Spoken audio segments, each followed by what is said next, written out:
ఇరాన్కి సంబంధించి అణ్వాయుధ ప్రణాళికలు నిర్వీర్యం చేయడమే లక్ష్యంగా చేస్తున్నటువంటి ఇజ్రాయెల్ దాడులు తాజాగా కూడా కొనసాగినాయి. ఇవాళ కూడా ఇజ్రాయెల్ ఏదైతే టెహ్రాన్కు ఉన్న అన్ని వనరుల్ని సమూలంగా నాశనం చేసే దిశగా అడుగులు వేస్తోంది ఇజ్రాయెల్.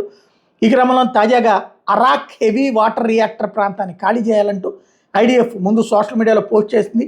ఆ తర్వాత ఒక గంట కల్లా ఆ ఇజ్రాయెల్ అక్కడ దాడులు చేసింది. ఈ ప్లాంట్ ఉపగ్రహ చిత్రాన్ని సోషల్ మీడియాలో పోస్ట్ చేస్తూ అక్కడ ప్రజలకు ఐడిఎఫ్ వార్నింగ్ ఇచ్చింది. ఆ రియాక్టర్ సమీపంలోని ప్రజలు తక్షణ ఆ ప్రాంతాన్ని ఖాళీ చేయాలని హెచ్చరించింది. ఈ పోస్ట్ చేసిన గంటన్నరలో అరాక్ హెవీ వాటర్ రియాక్టర్ మీద ఇజ్రాయెల్ వైమానిక దాడి చేసింది. ప్రస్తుతానికి అక్కడ రేడియేషన్ ప్రమాదం అయితే ఏమీ లేదు. అరాక్ హెవీ వాటర్ రియాక్టర్ టెహ్రాన్కి నైరుతి తీసుకొని 250 కిలోమీటర్ల దూరంలో ఉంది. ఈ హెవీ వాటర్ న్యూక్లియర్ రియాక్టర్లు చల్లబర్చేందుకు ఉపయోగిస్తారు. అయితే ఈ ప్రక్రియలో ప్లూటోనియం ఉపోత్పత్తిగా లభిస్తుంది. దీన్ని అణ్వాయుధాల తయారీలో కూడా వినియోగిస్తారు. అంటే శుద్ధి చేసిన యురేనియం లేకుండానే అణుబాంబును అభివృద్ధి చేసేందుకు ఇరాన్కు ఉన్న ప్రత్యామ్నాయ మార్గం ఇదే.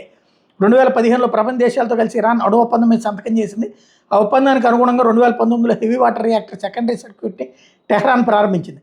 అప్పట్లో ఈ అరాక్ రియాక్టర్ని రీడిజైన్ చేసేందుకు ఇరాన్కి బ్రిటన్ సాయం చేసింది. ప్లూటోనియం ఉత్పత్తిని పరిమితం చేసేలా దీన్ని పునర్నిర్మించేందుకు సన్నాహాలు జరిగాయి. అయితే ఇరాన్ దీనికి విరుద్ధంగా ప్లూటోనియం ఉత్పత్తిని పెంచుతోంది.